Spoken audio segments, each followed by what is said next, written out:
A service request anonymously. You can call us and submit a service request anonymously. We'll come out to the property. We'll either educate that homeowner as to what they're doing is causing a problem for vectors, or check with your city. Most cities have ordinance against free feeding of wild animals. Okay, that's good to know. And so that code enforcement would get involved as well. And then what about swimming pools as well? I know that a lot of times, especially when the economy's bad, people kind of let their pools go. They don't put the chlorine in. And that, I imagine, is a giant. I mean, we talk about how many mosquitoes can breed in a bottle cap of water. How many mosquitoes can breed in a swimming pool that's not being taken care of? So that is a mosquito factory. And so that's not just for your one property where you maybe producing a couple 100,000 mosquitoes. That's a problem for the entire neighborhood. So let me give you some disheartening statistics, let's call it that. We do an aerial surveillance every year, so we hire a fixed-wing aircraft to fly over Orange County and take pictures of backyards. We identify bad backyard swimming pools. So don't bathe nude. Unlike Vermont, don't go out nude out of your house here because they're looking. Yep. We have 7,200 bad backyard swimming pools on record. Right What? now. Wow. 7,200 in this county. And you can see it because they're green instead of blue. Is that kind of the easy way to tell? Green. So there is actually a team of experts that looks over these images who are very, very good at identifying a black bottom pool or a dark bottom pool, somebody's putting green in the backyard, a trampoline, and distinguishing that from an actual bad backyard swimming pool. Okay. We have to actively treat in the ballpark of like 2,200 to 2,800 of these every single year, multiple times a year. Wow. So that absorbs a huge amount of our resources. Not only in our time and personnel, but also in chemical costs. A lot of these pools, we can't put mosquito fish, some more biological control in these pools, and so we have to go back to them month after month and keep treating them. Wow. We feel like a pool service sometimes. So do you talk to these you're talking about $2,000 a month. Do you go to the property owners and do you talk to them and say, hey, we need you to step up and address this problem? Or is there a fine for doing this? Is there anything you can do to force a property owner to take care of his property in a situation like that, or is you just stuck? Normally no. So in some of these pools we've had on treatments for decades, and a lot of it goes down to resources. Does the resident have the resources and the ability to correct the issue? And very often, when a pool dries out and the liner cracks or they pop, they literally lift from the ground, right. That is a pool that cannot be put back into service. Wow. And it would be tens of thousands of dollars to do so. And for folks who are socioeconomically strapped, that's not realistic. So that's where our service comes in, and we don't mind doing it for those. But people who just simply turn off their pools because they want to winterize them, save money during the winter, and they don't turn them on until late June because the weather gets nice, you'll probably already have several basically batches or cycles of mosquitoes that have been produced in that pool in that time frame. Mm-hmm. Really detrimental because you've ramped up West Nile virus production early in the year. Yikes. Well, if you have a pool, and it's funny because we've talked about pools now for pool safety, we've talked about pools in terms of water, and now we're talking about pools again for vector. And a common theme that we hear on all of them is pool covers. If you've got a pool cover on that pool, you're going to keep kids from falling in the pool. Of course, you want it fenced off anyway. It also prevents evaporation of the water, so you're not having to refill the pool, and you're preventing mosquito breeding. So go get a pool cover, folks. That makes it makes Are you life a lot selling easier. pool covers? I'm not, but Okay. it's just it just occurred to me that a pool cover would cover you in 3 different areas. That makes it important. Well, thank you very much, Jared Deaver, Director of Communications with Orange County Mosquito Vector Control, for joining us here today, and of course, Doc Bernstein. Really appreciate always having you here. It's our pleasure, Brian. Thank you for having us. It's an important topic, and we're glad we had an opportunity to address it. Well, we really appreciate your leadership that you've shown, both at the policy level as well as the staff level, to try and put public safety first, public health first, and making sure that Orange County residents are safe when it comes to the world's most dangerous animal, the mosquito. So join us here next week. We're going to have more right here on the City Square. I'm your host, Brian Lockery, and we're here every Wednesday right here on the City Square.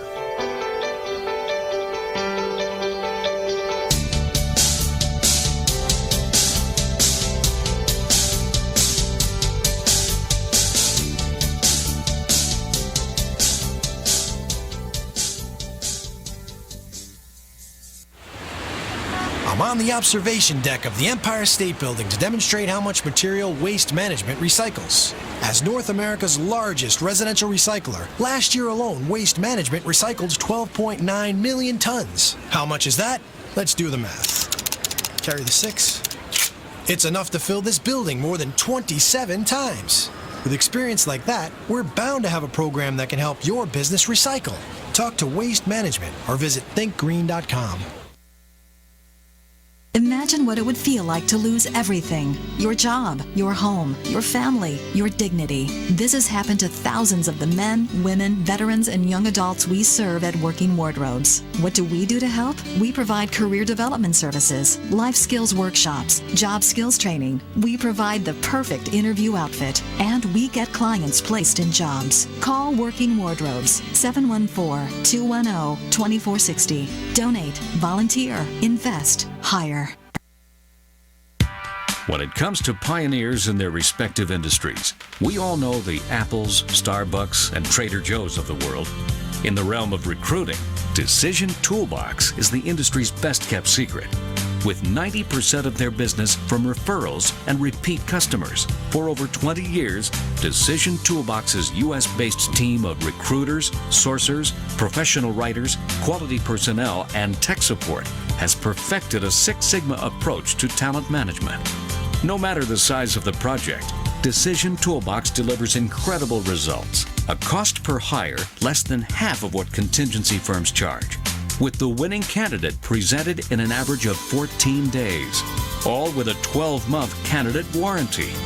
With results like that, Decision Toolbox won't be a secret for long. Visit us at www.dtoolbox.com for more information. Do you want a free analysis of your inbound marketing? Do you want it in 30 seconds or less? Then check out Marketing Grader, the free marketing tool from HubSpot. It's simple. Just go to marketinggrader.com, enter the URL that you want to analyze, and Marketing Grader will instantly give you a detailed report grading your lead generation, mobile marketing, social media, competitive benchmarking, and more. It's simple, it's powerful, and it's free. marketinggrader.com. Welcome, everybody, to the Raad Life, the only talk radio show that takes you along with host and age explorer Raad Ghantous on his continuing journey of discovery into life's challenges, opportunities, options, and all the latest and greatest things that come with getting older. The Raad Life is brought to you this week by Your Home for a Lifetime, a company dedicated to empowering you to stay safely, independently, and comfortably in your own home. And now here is your host, Raad Ghantous. Good afternoon, Paul. Good afternoon, sir. How are you? I'm good. Is this Good-Looking People Day? You should see the people that are in here. In fact, you can see the people in here because we're streaming live video today as an experiment over our OC Talk Radio Facebook page. Just go to Facebook, type in OC Talk Radio, or Facebook/OC Talk Radio. And I'm trying to connect on my own personal Facebook page too, but I think Paul's got me blocked. I think he's trying to dominate the airwaves here today. Dominate. And I got a couple of guests in, and we're going to talk about. If you only watch one show, watch this one, because this looks like they all dressed for success here today. They all look like they dressed to be on TV today. Well, especially given who we have in the room, it seemed appropriate. I mean, what do you want me to show up in? Like my cutoff jeans and Well, here, oh God, that's a visual I don't even want to remember. I'm going to turn my light on. I could not pull off cutoff jeans for life right now. I'm going to turn. Do they maybe Here I am. What are right the here. things that are not shorts like? Can I give you a fashion thing? I know very little about fashion. Oh God, we're starting the show with Fashion Sense by Paul. Go Fashion ahead. Sense by Paul. I get the Wall Street Journal every day. Bermudas, yeah. Read the Wall Street Journal. Shorts, and they had a big thing in the back in their lifestyle section about how cargo pants are out and have been out for 20 years. And they say people, these aging baby boomers like me, continue to wear these things, and everybody thinks they look god-awful. I'm wearing cargo pants today. I think they're cool. I started wearing them in the 90s, and I still wear them. And why give up? And now all of a sudden I've for you learned. young people who don't know what cargo pants are, there were shorts get confused on their way to being pants, right? Yeah. Short pants? They're sort of. Are they above the knees or below the knees? Oh, I have them both ways, but I just feel so stupid because that's all I have in my wardrobe is cargo pants, and now I totally feel like a geek, nerd, dork, whatever. They're not that bad. Thank you, Not thank at you. all. Okay, so I'm going to introduce my guest because I have a real serious question about cargo pants. Okay. Cece's like, what the heck did I do to myself? Why am I in this? I know this is a fashion show today, Right. so I just started that off. So my guests are Cece Layton and her husband Ezra, and Cece is, I think it's the latest thing that you're doing, the collection, which is the Isla Vida, right? Correct. But The brand. But you've done other fashion. This is just the resort wear that's inspired by the Caribbean that you're doing now, right? This is the only fashion I've done. Oh. The only line that I have. Okay, which is amazing. You know, you're focused on the ocean inspiration for your fashion, and Ezra and I basically, I was really happy. He's sitting next to me closer because we shared the scuba diving and the water thing, and Cece's like, That's okay. You can do that. I can do that. And do you have a line of cargo pants? But no, hold No, on. Paul. No, sorry. There are no cargo pants. Okay. Okay. Cargo is the way that her clothes actually make it to where they're supposed to go. There you go. Yeah, right. But here's my question. Okay, this is a very serious question. I'm sure a lot of guys, especially out there, are probably wanting to know this. I've been wanting to know this for years. What is the deal about the length of shorts? Yes. Above the knee, below the knee, Where's the current? especially with cargo pants, it gets really confusing. Like I wore some shirt Like, I'm ones looking a at couple Paul months and ago, I'm- and he started laughing. But at me. I'm looking at your shorts, okay, and you're like 61, right? Like everybody who's Right. ever watched the show knows, right? Because Paul reminds everybody he's just 61. He just turned. He's a baby boomer. Right. Is it a generational thing that shorts travel north as you get older, or is it just old shorts? That, No, I think it's fashion goes full circle, right? I mean, Yeah. you remember the OPs, Paul? You remember Thank you. those? Those Thank were very you. short. Now we go to the cargo, which are a little, longer. Now today's younger generation, our son that's 14, wears the right below the knee or above the knee. So it's a full circle. It's what's in trend that you will see it change, come and go. Doesn't matter. Is it safe to say that unless you're running track or playing on a girls' volleyball team, beach volleyball team, you should not be wearing something that's closer to your buttocks than it is to your knees? No. Traveling. Tom Selleck used to wear them on Magnum Well, PI. Again, it's a See, he's different showing his generation. generational thing. Actually, Rad, I'm waiting for Different. the dolphin shorts to come I back. was gonna say So once they come back in fashion. Unfortunately, I have some friends that probably still have some of those. Yes, probably. Okay, I'm showing my age now. But, okay, so we're laughing, right? Mm-hmm. Paul's laughing. He's sitting there in his shorts as they, As you're all laughing just at pull me. those things down, will you?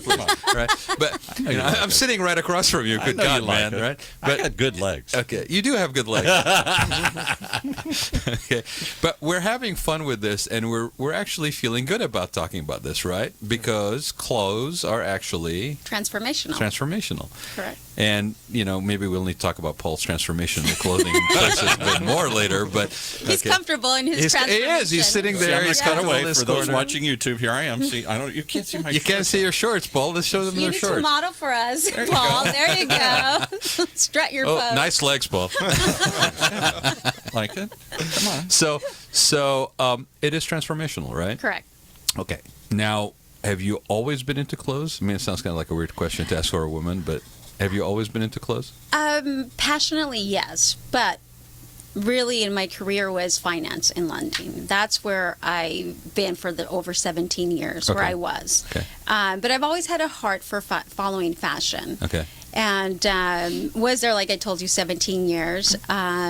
Unfortunately, I developed carpal tunnel, which at the time I thought it was the worst thing that could ever happen to me.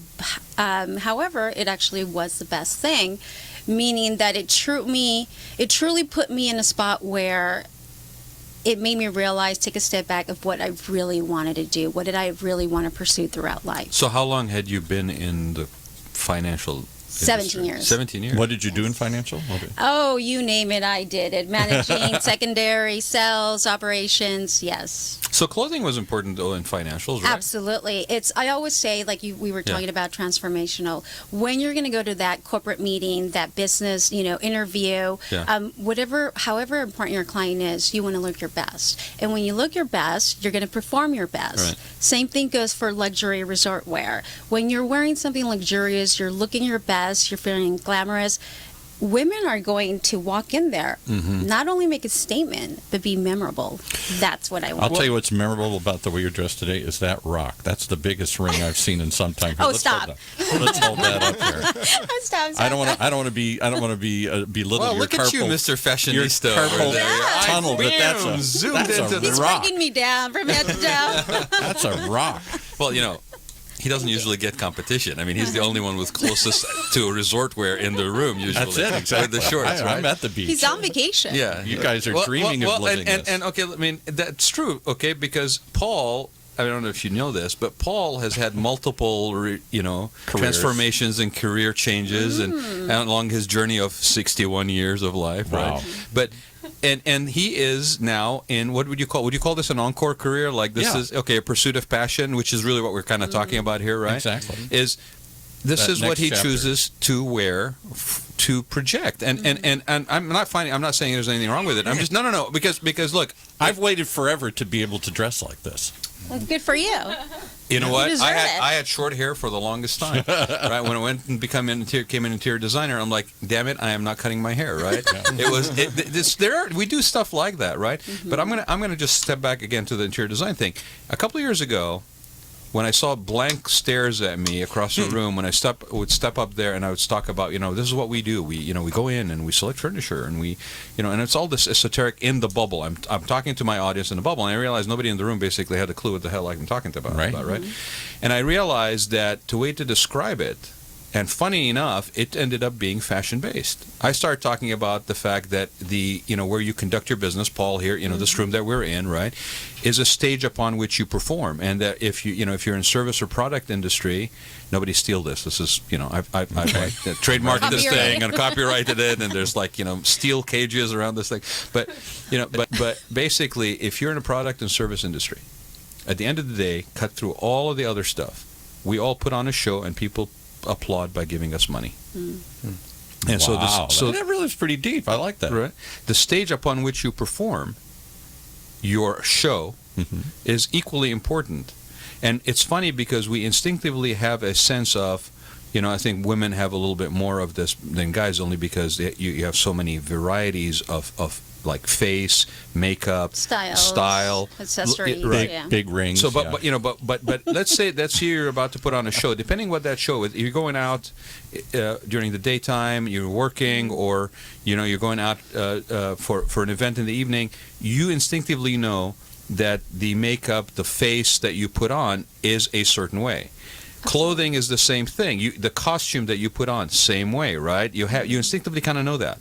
Well, most people, where the breakdown happens is when you actually go into that workplace or that environment. Homes, we have a little bit more sense of because they're kind of where we live, right? But it's very important. So you choose to dress the way you dress, I think, as a reflection, like you said, I have been waiting all my life to dress like this and be working while I was dressed like this. Yeah, right. And I'd be curious to get your feedback here, your guest feedback here. Well, first of all, we haven't had her husband speak up. Does he? That's okay. That's his role. He does it well. No, I love him. Turn her mic off. I like this woman already. Just kidding. You know what's funny, Paul? She texted me about an hour ago going, I'm feeling very nervous. Well, I don't think I'm not seeing nervous. Oh, I'm nervous. Oh, you're nervous right now? Yes. Oh, okay. So here's my question. Well, you were nervous. Well, Two questions. The one that relates to the show. I'll start with that one. How did you make the you said you had carpal tunnel. So did that mean you had to stop working and find Correct. something else? And this is a point in your life. You don't seem like you're in this aging baby boomer. You're far from that. I'm not that young, but I'm 42, which I have no problem saying my Wow, age. Yeah. 42. Wow. Go ahead, Paul. Remind everybody how old you are. I'm 61. Woohoo, still young. Still young. So, only a is this number. your encore career, or there's another one coming? Well, at 61 why this, Cece? I mean, you That's from a pretty- finance to fashion. This is about Raad's life, and through him, we're all on this journey where we don't know where we're going anymore. We used to work. My dad worked for one company for 40 years, and then he died. that we used to do this kind of. You went to school, you got married, you had a career, you retired, you died. It was a pretty linear line. Well, and we've talked about how the baby boomers, and I thanked you actually. Yes, actually, we broke that. You broke that mold. You broke the fact that I had to basically pursue standard, institutionalized job types in order to basically have a meaningful profession, a meaningful pursuit. You guys actually opened that wide and you open. had to put 40 years or 30 years into something to get to the top. Companies won't hold you around long enough. No. I mean, loyalty is falling apart on both sides. Companies don't last 4 years. I was going to say that, yes. But so why? I mean, we talk about the pursuit of passion as if you're fortunate, I think, a career path, making that sort of financial reality also with that thing that feeds your soul. So why fashion? Fashion, well, going back to how this started, I've always had the need for fashion, to style, to dip into the magazines and stuff. I had that calling. However, because of the lending career that's very high demanding, there was never time for me to do that. I always kept saying, when there's time. Unfortunately, I think that there's only two ways to really pursue your passion. One, that you actually do it yourself, where you zone into it and pursue it. And it becomes your part-time, well, eventually it'll be your full-time in what you do. For me, I fall into that category where it was by force, where it took me out of work, right? And it allowed me to truly look at myself and say, okay, this is the opportunity, which he told me, you can do anything you want. What is it? Most people don't have that opportunity. Him who shall be my nameless. husband. Ezra. No, and to Cece's point, Paul, is there was a time where she was discouraged because of the injury that she had. And we had an evening together, and I sat down with her and I said, Cece, if you could follow your passion, what would that be? Really take a moment to think about it, because it's a rare opportunity for a person to segue out of a corporate lifestyle, out of a business lifestyle, reboot, to actually have a moment where they can define the new chapter in their life. Yes. And that next chapter for Cece, when she got to me, was fashion, which is pretty broad-based, but she had a vision, which is so beautiful, is the vision that she had.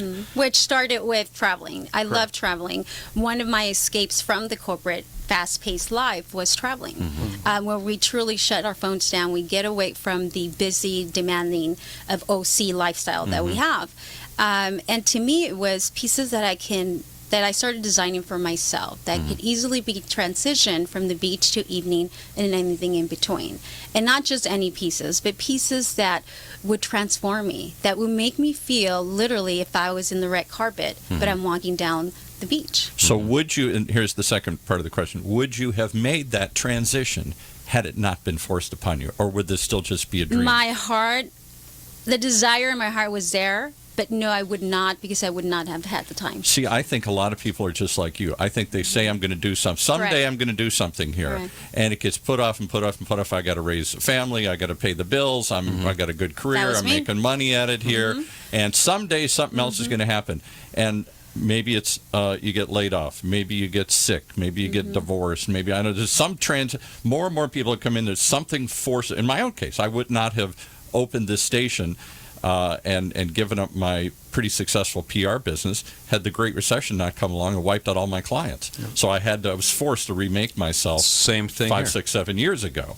It wasn't that if everybody comes in and says, oh, it's just so easy, I just sit down and think about what I'm going to do. It's hard. It's hard to make a transition. Oh, hard it's to make definitely a change. It is. It was. And I think you need a kick in the pants sometimes. You do. And what we all think, I thought, oh my God, this is the end. I'm in my 50s and I've lost all my clients. What am I going to do? Well, and Paul, somehow you had to I felt like it. that at 39. So yeah. So somehow you have to reframe yourself and say maybe this is an opportunity and not just a negative thing. Yeah. No, absolutely. Go ahead, Ezra. Well, I was going to say, to your point, there's a great speaker, I'm sure you're aware, Jim Rohn, has put out in YouTube, if you go onto YouTube, it's called The Day That Changes Your Life, or The Day That Turns Your Life Around.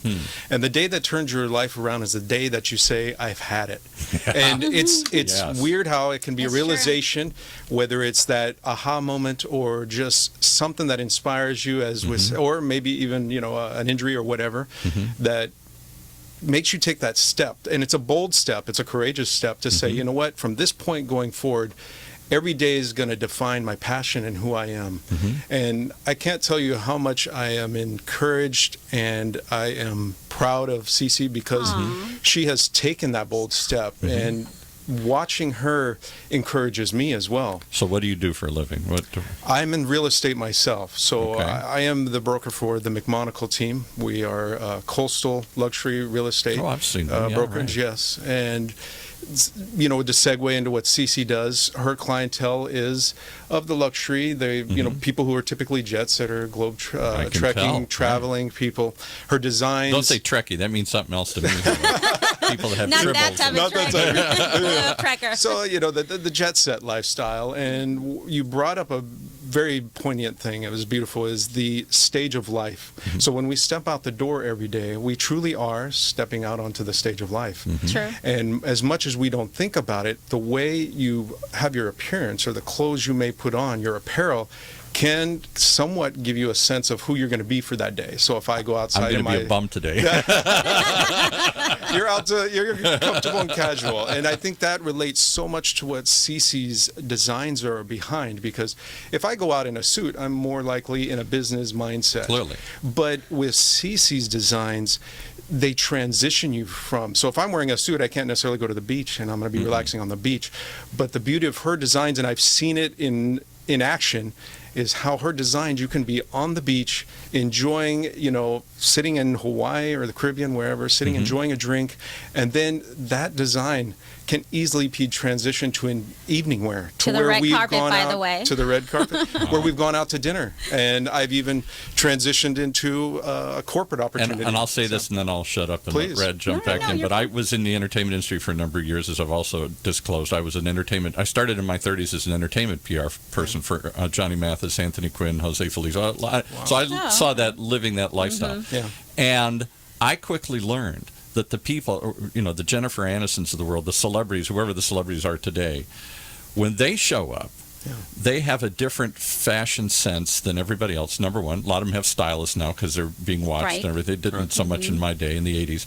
But I also realized when Steven Spielberg showed up at the meeting, he was the only one not in a suit, and that's what I aspired to. I had to be the only guys in the suits were the worker bees. Yes. You know, we were all trying. The really power brokers, when they showed up, when Norman Lear shows up in his goofy little white hat, or when Steven Spielberg shows up in his scruffy, you know, jacket or something, you think he's like the waiter or something. He got to a point where he said, that's how he defines that he's the power broker in the room. I don't have to appease anybody. But see, what you're talking about is also, there is not a one-size-fits-all.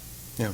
True. Okay, when it comes to that. And so the red carpet has changed gotta- dramatically too. It's not the flowing gowns and everything else that it was once upon a time. There is a totally different reimagination of fashion, and this idea that we've been moving away from some time, my father's era, of the madmen and the suits and ties and all that which kind again of is stuff. back. Right. It's come back again. There are but- no rules in fashion nowadays. Yeah. I Maybe mean, that's it. you So can we're be all very redefining our own versatile. fashion. Yeah. But I think that's reflective of the society. Yes. I mean, in a way, like we were talking about, starting with the boomers, that breakdown in what is the rigid regularities What is of society norms. and what is Yeah. norms. I mean, what is normal, right? So I remember one of my favorite things I had in the 80s was a T-shirt that said the word normal, but it was upside down. I mean, you know, it's just, you know, it was a white T-shirt with a black line says normal, but it was upside down, right? And so there isn't that. And I think you can actually purposely, strategically even go against the grain. Yes. In the right way. In the yes. right way. Absolutely. Right. I agree. That's why Somebody said you have to know the rules first, and then you can break them. Well, that's the whole Yes. Well, bend them.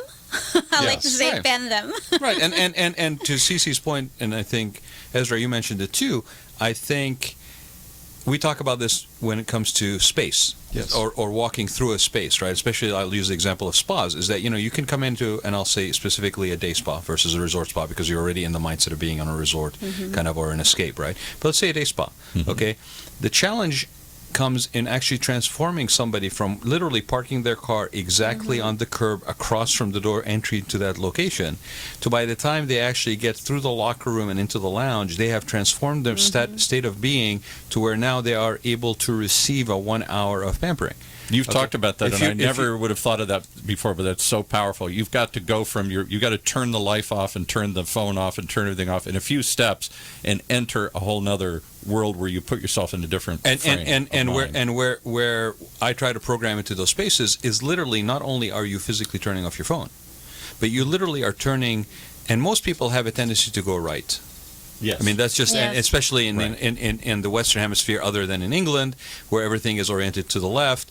So, you can, it's really funny. I posted a live video one time and somebody says, well, are you in England? Because I forgot to actually mirror the camera. So it was showing me driving on the wrong side of the road, right? So, I mean, people are really receptive to stuff like that, right? It's funny.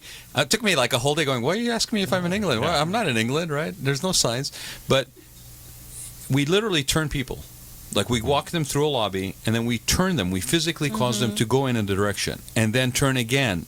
And by the time you've got 1-2 turns, your body is starting to pay attention to the fact that you're navigating through something that you leave behind where you came from, and you start receiving where you're going. And it's really kind of funny because I think clothes have that same exact. I mean, the interiors of anything is literally, in my opinion, a wrapper. It's the clothing that a space is wearing versus what you're wearing as a human being, but it has the same effect. And clothing does the same thing. I think if you put on a particular something, and it could be not necessarily trendy, it could be that it has an association. When I put on one of my dad's watches that I have, and still alive, but so it's not like a reminder of somebody who was in my life, but when I put on a watch that I saw as a kid him wearing, it puts me in a slightly different mindset for that day than it does when I'm wearing something that I bought. I think it allows you to experience those moments that you shared with him, and hold on to them, and maybe you're going through Absolutely. something and that anchors you, like if you're wearing something that gives and you again, the empowerment. designs is the same way. It's experiencing. You don't necessarily have to go to that destination, whatever inspired me Right. to.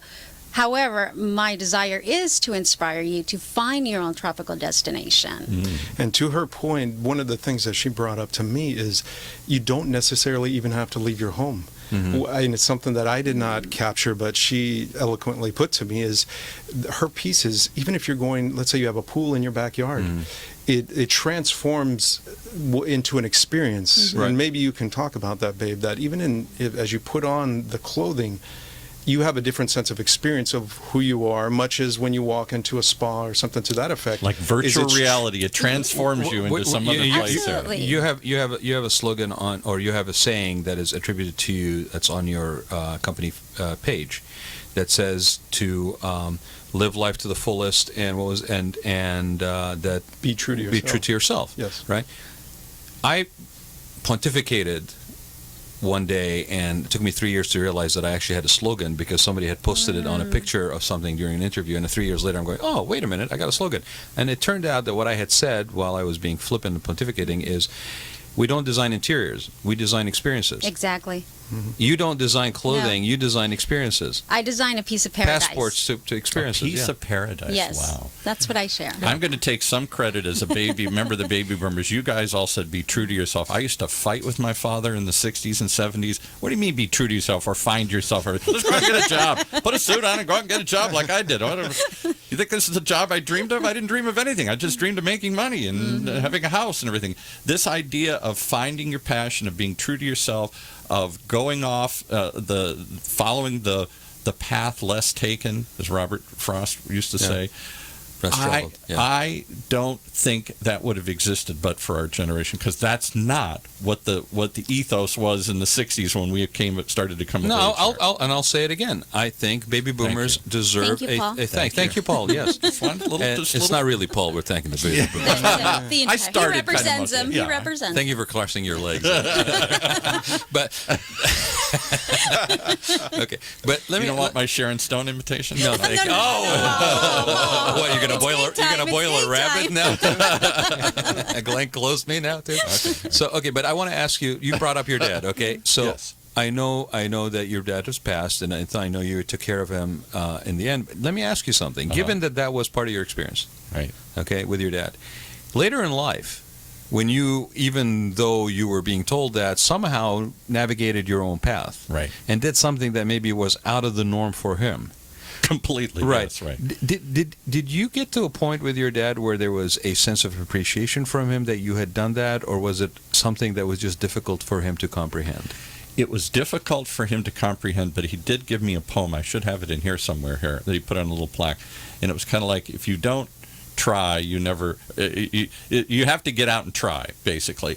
And it was almost like him saying, in some way, in some weird way, I sort of envy that you were able to do this. I don't understand it. I didn't always like it. I'm not sure you made as much money as you could have or should have if you had just joined a corporation and risen up through the ranks like he did.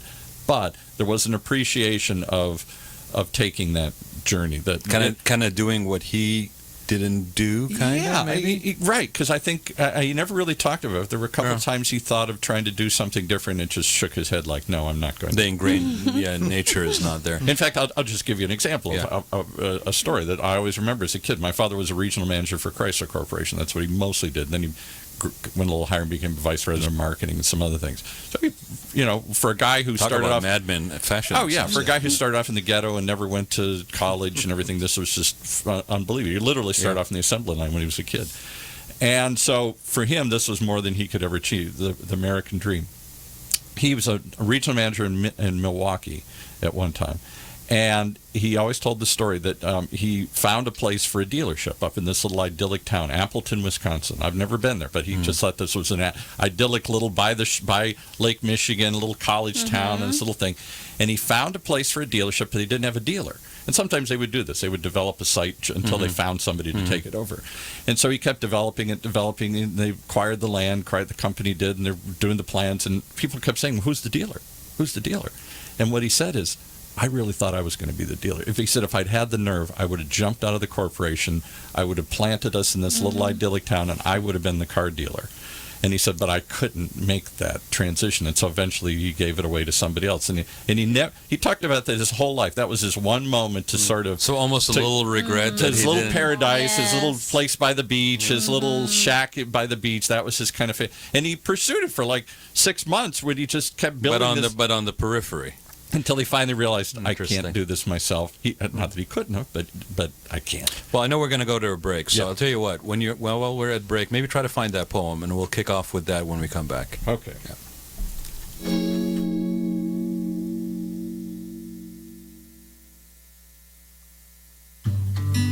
If you are like the majority of Americans, you want to continue living in a familiar environment throughout your maturing years. In fact, according to many surveys, 82% of homeowners overwhelmingly prefer to age in place, which means living in their current homes safely, independently, and comfortably, regardless of age or ability level. With over 30 years of combined experience in residential, commercial, hospitality, and destination resorts fields, Your Home for a Lifetime is a company dedicated to empowering you to maintain your quality of life and independence by helping you make your house your home for a lifetime. Do you want to reorganize or remodel your home? Do you want to add a full bathroom and possibly a bedroom on the main floor? Are you looking to make your kitchen more functional? Is an aging parent moving in, or your child is moving out, or even moving back in?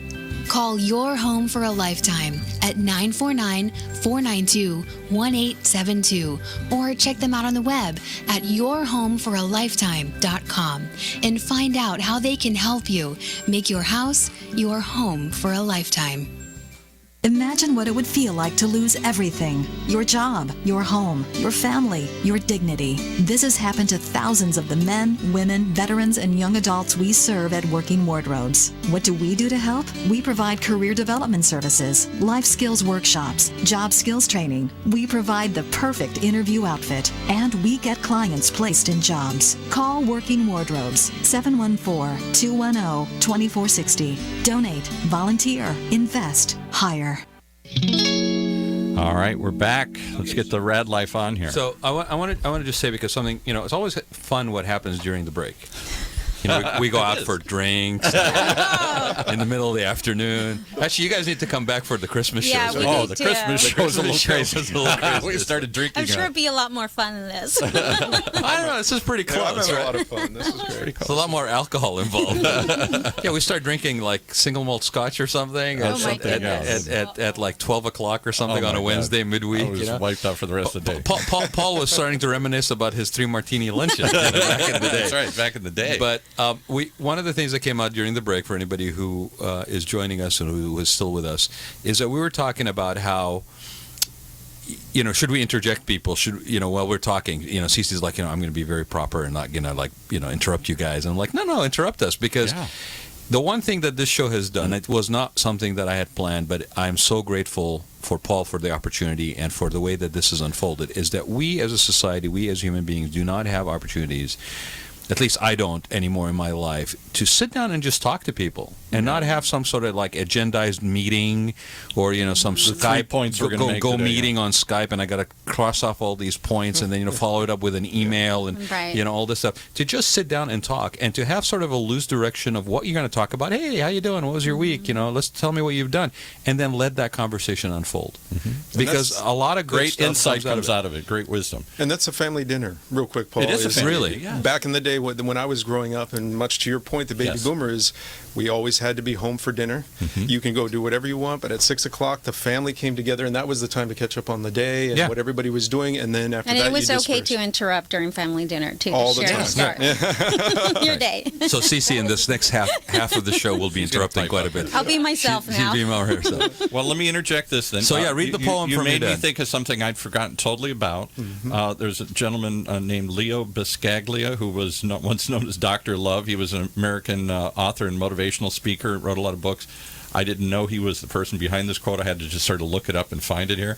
But here's what my dad gave. And he did this without saying anything. This is my typical. How old was your dad when he gave you this? He was definitely retired, so I'm going to say 60s, 70s, probably. More Anything like that. particular prompted? No. Just, Okay, it was just and he that. put it up. He gave me a copy of it, and then he put it up in the house. Now, my dad never did anything impulsive. As I said, he had one career for his whole life, and that's what he really valued, that kind of stability and and I grew up in the Midwest. Everything's stable and solid, and you kind of do. You don't go off and do wild adventures here.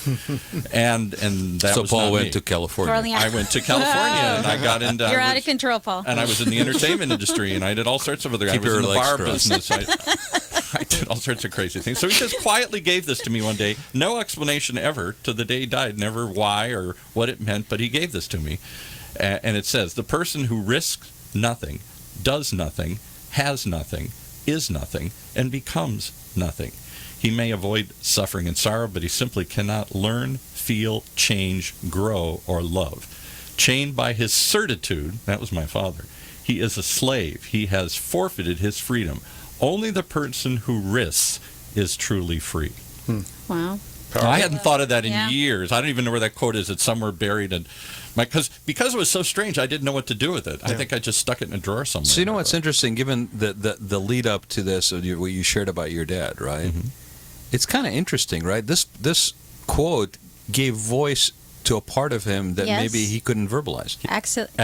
absolutely. Yeah. Absolutely. And I I'm going see to that. expound on that if I may. Please, yes. I think because you had mentioned that dealership where he had an opportunity to take that next step and The road follow less the- traveled, and follow a different that road. dream. Right. And that's one opportunity. Many of us, as we talked about, do not take an opportunity to follow our passion. But I think what holds everyone back, and has myself, CC, and everybody in this room probably included, is the fear of failure. Yes. But I read through John Maxwell, and he has a book called Failing Forward, that when you are failing, you are actually on the right path. When people are telling you you won't succeed, you know you're going in the right direction. Yes. Because out of those small little failures is growth and learning opportunities. Yes. And you learn a little bit each time. So I'm thinking maybe when your dad gave you that quote, he was maybe reflecting back like, Yeah. I should have taken that opportunity at that dealership. Agreed. Paul, I want you to take that next step. Follow your dream. Yes. Go to California. California, become a producer, and here I have the pleasure of sitting with you today. Yeah. Imagine that. Yet he never said that. That poem says it all. Dad never said that. Do you remember about a year ago, we had a gentleman in here by the name of Steve Carpenter. Yes. And you and I and Steve did not even start down this path, but we ended up with a show. We were talking about shared experiences with our fathers. Do you remember that? I vividly remember. That was one of the most powerful shows we did. And it just came out of this nowhere where we started talking. He started saying something. I said, and how he had tried lots of things, and his father wasn't always too supportive of it and understanding of it. I said, well, gee, I thought I was the only one who went through that. And then Raad said, well, I kind of went through some of that too and everything. The three of us are talking about, sons trying to live up to your fathers, father, dynamics, they've been trying to live up to their image and what they want you to do. Openly or not, communication issues. But it's very powerful because I agree with Ezra. I think in that particular case, your dad was not only expressing maybe a little bit of regret for not having wrist, but also I think underlying it was also a sense of trying to verbalize to you a support of what you are doing or you chose to do. You get me all choked up here. I think there was. I definitely felt there was something to it, but it's one of my superpowers. But it was so weird how he couldn't verbalize any of that ever. No, but that's he just handed this to me. He just did. Yeah, he just did. And my dad was not somebody who ever handed me a quote or anything. I don't have lots of quotes from my dad here, And thank you for sharing that, Paul. Yes, because thank you. yeah, I mean, my father's alive, and we do communicate, but we have a similar generational situation, right? And so when people ask me, and I'm just going to say this relevant to the show, okay, because it's just very poignant to me right now this minute, and it is my show, so I'm going to say it. But really, we got time. Okay, but really, okay, people. It's really funny, people's like, oh, you've been doing this show for a year and a half, so, how do you monetize this? How does it, how does it, what do you get out of it? Help your business? I'm like, maybe it doesn't have a direct enrichment to my business, other than it does allow me to sit down with great people like Cece and meet Ezra people, here, start conversations, and have conversations and build relationships. However, I will tell you, it may not enrich my business, but it enriches my lives for moments like you just shared. Yes. Wow, thank you. Yes, Yeah. and I think that's important. A lot of people do see. I partner up with a lot of local charities, and I always say the fashion people that work with me, you got to have two things: one, the passion for what you're doing, and two, the generosity of your heart. Because when charities do call for them to participate, it's not always about writing a check, but donating your talent.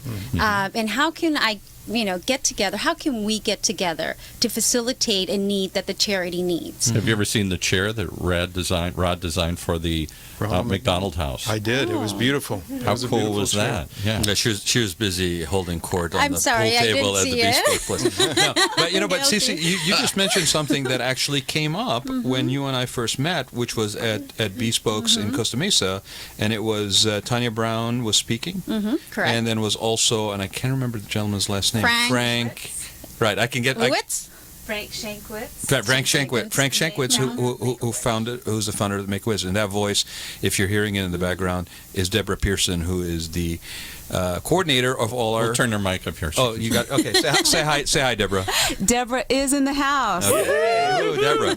So he said something very similar. Do you remember when he was talking about his own experience, and back when he was like basically literally living, in his mom had abandoned him, and he was in this small town in Arizona, and he was living in some older Latin lady's home where he's basically trying to pay $25 a week to just have a room, and the guy who he's working for, his full-time job being, I think he was like bussing tables or something, was trying to tell him that should always give. Yes. And he said, "What do you mean? I have nothing to give. I'm trying to figure out $25 to pay for a room." And the guy's response to him was exactly what you just kind of said. There's always a way to give. Right. Whether it's like you said, having a conversation with someone, sitting down, listening to someone, can make such a dramatic impact. We all go through different issues in our lives, but we go through the same emotions. And again, just sitting there, listening to them, or participating, donate your talent. Where photography, we all do events, right? Charities do great events.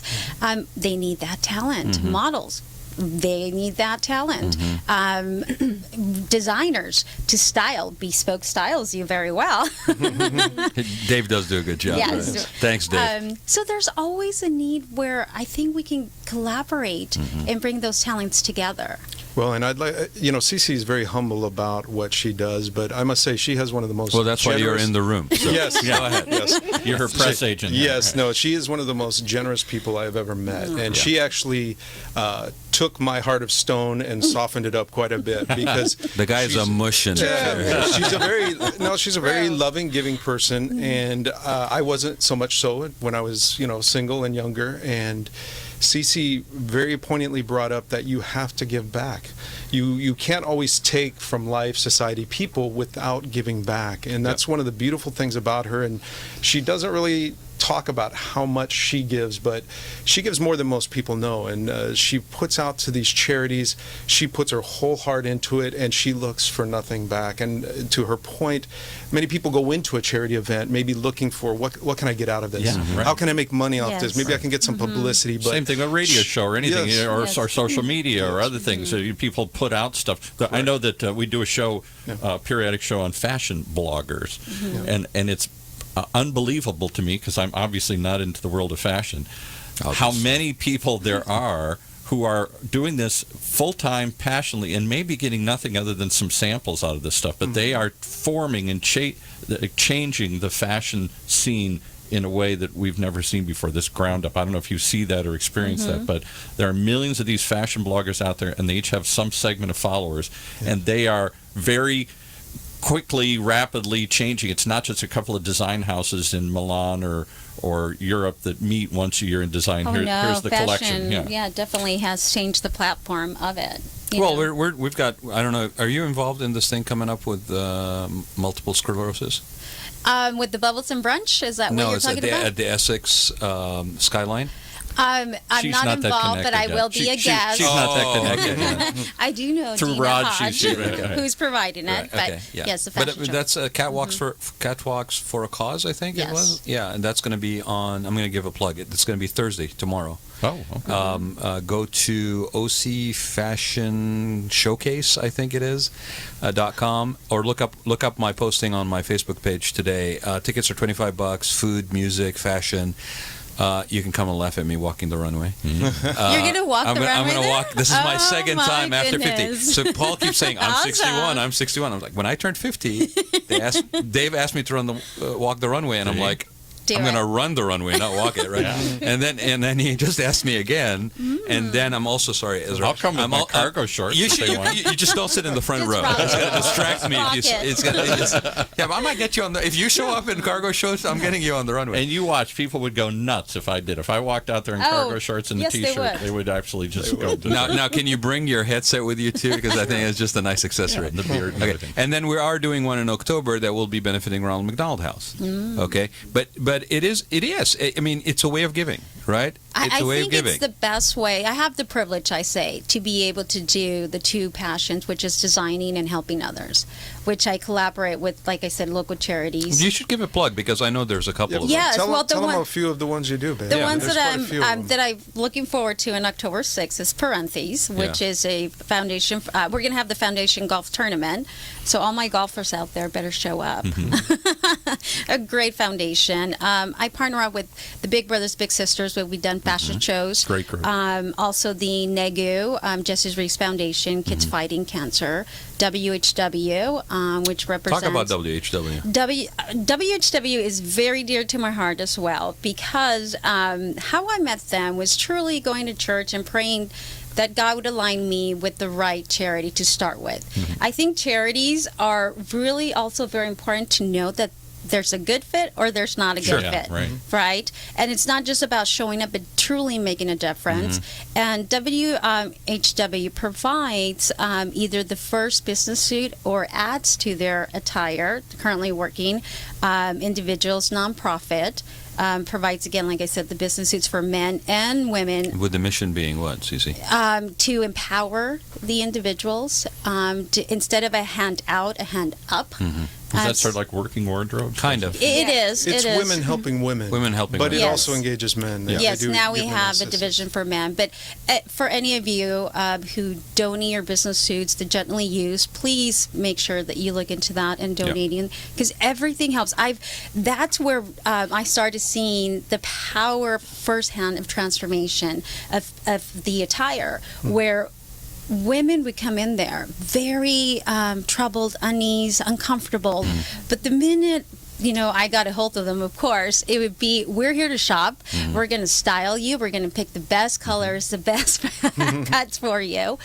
But to encourage them too that, we all go through hard obstacles in life. And it's what we do from here on that makes a difference. Yeah. And well, clothes make the man. My father was a big believer in that. He was a very stylish dresser, had a million suits and all that. And I was, of course, the opposite. I was just jeans and cargo shorts. We're always the opposite. And I've heard wonderful things of how taking people who are homeless and dressing them up, or out of work and putting a suit on them, gives them a different sense of confidence or an ability to get something that they couldn't otherwise get. It isn't just the barrier to looking the part; it's taking on the part. It's becoming the part. So, Cece, I want to make sure. Go ahead and give the website. It is wwh.org. And then what's your website? Mine is cclaislavida.com. She's so giving. Yes. She almost forgot to promote her own business. Spell it out, because CC could be done a million ways. CECE Isla ISLAVIDA.com. And Isla Vida. Yeah, and that stands for the Island Life, which is the island lifestyle. Yes. So people should go check it out. It's really beautiful stuff, and I didn't realize that you had done it purposely to where it's transformational during the course of the day. Yes. And it's also now, where will you be exhibiting next, or where are you going to be showing next? I'm going to be showcasing some of my new fall pieces at the Parentis Golf Tournament. Which, give the date again? It is October 6th. And at the Pelican. At the Pelican Hill. Where else? Where else? And Deborah, where can people get tickets? You can go to www.parentisfoundation.org. Spell that again. PARENTISHEALTH. And we've had the Parentis folks over at on the show before, and they're really great people. So it's a great cause. Everybody. And it also benefits AARP and the Boys and Girls Club of Orange County. So it works into old geezers. Yeah, we got our fingers on everything. We got everybody the whole covered. theme is bridging the gap between youth and maturity. 5 minutes left. I want to know. So you took this leap of faith. You were forced into it. It was scary. But it seems you're glowing about this. Your husband's glowing about this. You're doing all this good work. Has it been successful for you? Is this something you can sustain? Is the business? Let's talk about the hard business part of it. It is, and it is very difficult. Everybody will tell you can't do it. It's a very competitive market. Well, I come from a background where everything's competitive. I understand the business aspect of it, but it's what sets you apart. How are you going to set yourself apart? That makes the difference, right? And you have finding the right team, people who are aligned not only with your vision, but the charity, the generosity vision well, and as somebody's well. got to make it too, and everything. And Absolutely. We've had lots of fashion stories where people celebrities had well intentioned to do something positive and uplifting, but they're making it in Guatemala and paying them 10 cents an hour or something. No, well, that's the beauty of her designs. Again, I always look at how I can contribute, how I can help, and it's done in a very small manufacturing company in Santa Ana, which is local, great for our economy. Love that. But it also helps the individuals. I know Arturo myself. We build a relationship, and I think that's the key. Going through business, your passion, your personal life, it's not what can I get from you, but what can I do for you? And let's build that relationship and make a greater impact around us. And are your clothes being sold any place in? I don't even know how clothes are sold Well, anymore. it's online. Is it all online? Yes, it's online, but I'm very exclusive to Orange County. It's through private appointment, so I give that exclusive boutique experience to my clients, and I so do. people could call you up and say, "I want to come in and look at this stuff." And Absolutely. Well, and they're custom fit, right? Unique, one of a kind, so no one else is going to have that outfit that's made just for them. Well, let me just. There's not a room with 40 different sizes of the same thing here. No, they're very unique. Let me share this too, and how this is really, to your point, is it a moneymaker? Okay. Yeah. I have advised at least Or is it three. sustainable? Okay, I mean, I have advised at least 2 clients that are high-end retail clients, and I'll throw the names out. Montage in Laguna Beach, and surf and sand in Laguna Beach. Right, both pretty big clients. Right. In regards to their retail. Right. Okay, it is a missed opportunity, and if anybody's listening, this isn't something I've said behind closed doors. I've said it to many people. It's a missed opportunity when somebody is actually escaping to Orange County and going and staying at some of these properties, that their keepsake that they're going to take back home with them, okay, happens to be a sign of wood that says "Life is a Beach" that has a "Made in China" sticker on the back of it. Okay, I agree. Or some sort of T-shirt that comes in small, medium, or large and fades 2 days later. You have talent everywhere. And specific to Orange County, there's local talent. There's local talent that's supporting local economy. There's local talent that is unique to this area. And that is the kind of stuff that should be promoted. Well, and should be celebrated, because it really is what makes a unique experience at a unique destination. Because I'm one of those, when I do travel, I want to bring something home. For me, it's usually just a T-shirt or something. I think that's all of us. And my wife says, "Don't you want to throw that away after 10 years?" I know that. Or I get a smile every time I see that. We got that at the beach somewhere in, Cape Cod or something here. Well, and I just remember that. One of the beautiful things Cece has, her designs are not only handcrafted, but she oversees the production herself. Everything. And you brought up a point everything. about the red carpet. I have seen on some of these shows, the Academy Awards, where 2 ladies spending thousands of dollars show up with the same dress. Yes. And the uniqueness of Cece's designs is no 2 are alike. So they're unique in their own, yet they all have a theme base behind it. We're not alike. Now, one of us is alike. And that's what I want. I want to highlight, bring out the beauty within them. Wow, that's a power. There's something to be said there. Have you ever thought of opening your own boutique store, or a place where you would people go and shop? In Beverly Hills, there were men's shops. I'm trying to remember some of the more famous ones.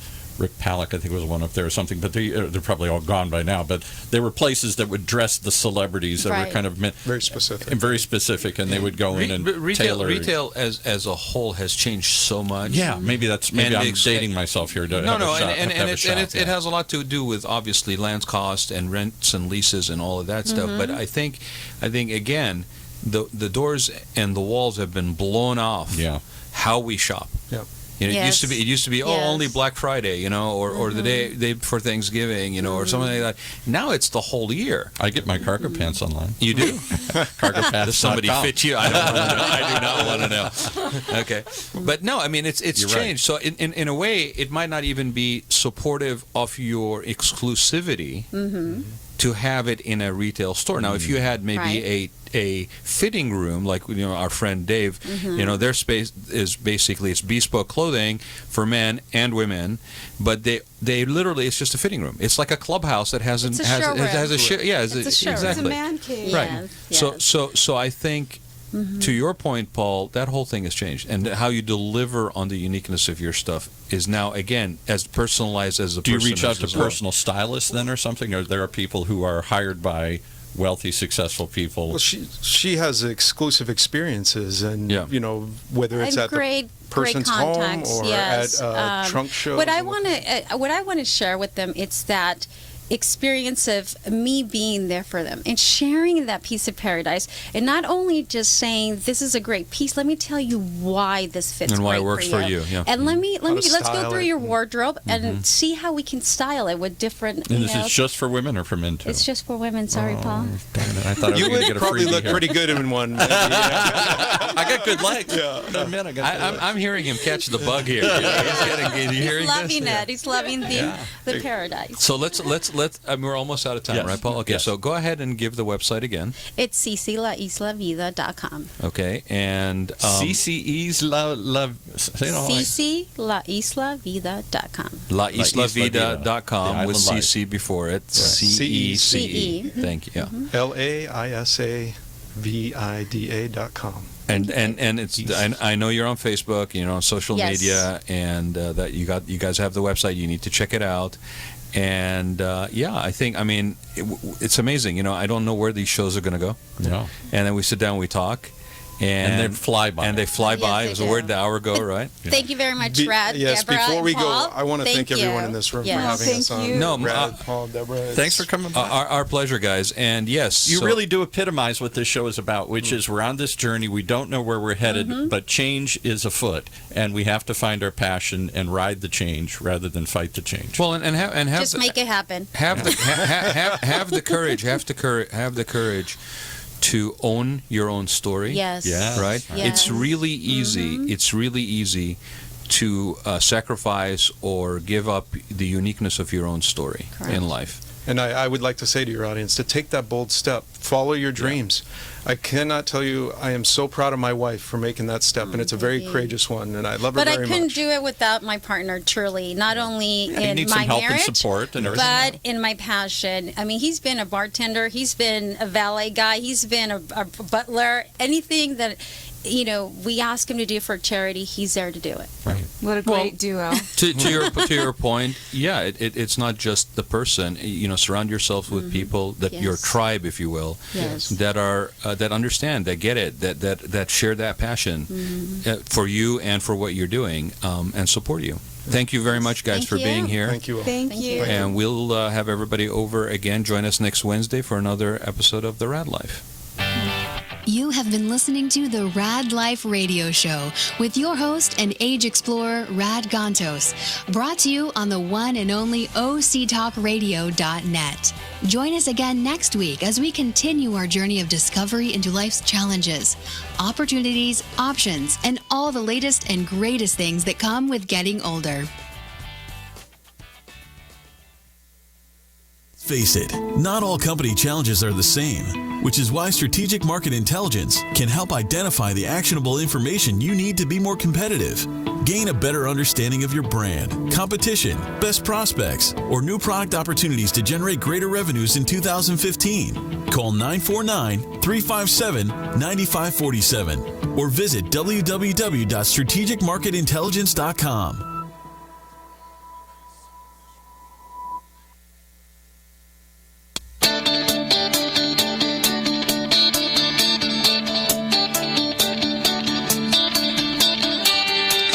Welcome to another edition of the City Square. I'm your host, Brian Lockery, with your intrepid engineer, Paul Roberts, at the helm. Yes, sir. Yes, sir. And we are going to be talking all things bugs and critters today. I love these bug stories. That's right. The Orange County Vector Control is with us, and we'll get to them in just a minute. We're going to have Jared Deaver, who's the Director of Communications with the Orange County Mosquito and Vector Control, and Dr. Alan Bernstein, who is the president of OC Mosquito and Vector Control, and also a Tustin City Councilman. So Back again. Look forward to chatting with both of them. And I've got a trivia question for you, Paul, before we start. Okay. Okay, we've heard a lot about the shark attacks, or all the sharks that are being sighted down in Huntington Beach and Newport Beach, and the hammerhead was sighted the other day, kind of lazily swimming along in Newport. I didn't hear that. So yeah, there was a hammerhead because the waters are so warm this year that a lot of these sharks are. I got showing hammered up this weekend, but I don't know. If that a little bit different. Okay. So here's my trivia question for you, though. Right. The most deadly animal to man. What do you think? You think it's the shark? You think it's the lion? A lot of deadly animals out there. Probably would be the lion if there were a lot of them, but there's not many around. Lion, shark, probably the shark. Probably the shark. Sharks actually result in about 10 deaths a year. Ooh. 10 deaths a year, which seems it seems a lot. But we're going to tell you when we get back from our break here what the deadliest animal to man elephants? is. No. You're going to have to. Elephants are actually more than sharks. Elephants, I think, are about 100. So elephants are more than sharks, but not the deadliest. Wow. And we're going to have that answer for you. So stick around. We'll have it for you right after this. I'm on the observation deck of the Empire State Building to demonstrate how much material waste management recycles. As North America's largest residential recycler, last year alone, Waste Management recycled 12.9 million tons. How much is that? Let's do the math. Carry the 6. It's enough to fill this building more than 27 times. With experience like that, we're bound to have a program that can help your business recycle. Talk to Waste Management or visit thinkgreen.com. I'm Julie Lopiccolo with the Orange County Task Force on Drowning Prevention and the Jasper Ray Foundation. And when I want to learn how to keep my children safe, I listen to the City Square. Okay, and one thing we're talking about today is going to be about safety. And we teased it at the beginning. I'm Brian Locker, your host for the City Square. And with me today, Dr. Alan Bernstein, president of the Orange County Mosquito Vector Control, and Jared Deaver, who's director of communications of that same organization. Thank you both so much for joining me here today. Good morning, Brian. Got to be snakes. I'm thinking about it. Snakes or alligators. Okay, so the question that we went into the break was, what is the deadliest animal to man? Yeah. And a lot of people are thinking snakes, maybe. Snakes. Spiders. I should have thought so of that one. You're going with snakes? Yeah, someone tweeted that in here. Snakes is actually number 3. 50,000 people a year are killed by snakes, which is a significant amount compared to 10 for sharks. But, Doc, you want to tell us the most deadly animal to man? It would be my pleasure, Brian. The most deadly animal to man is the mosquito. What? The mosquito. The little thing I just swat at here? It's just you think of it as just an annoyance, but actually 725,000 people annually die from mosquito bites. 725,000.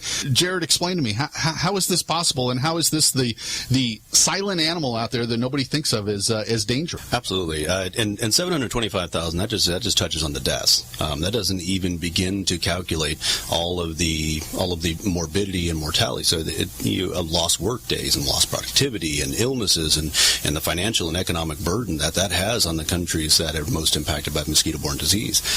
But yeah, it's a very, very small insect. It's easy to ignore and easy to say that a snake or a tiger is much more important and scarier. All the more reason that I live in Southern California, because we're in arid climate. We don't have mosquitoes. I had those all over the Midwest, right? So we don't have that problem out here.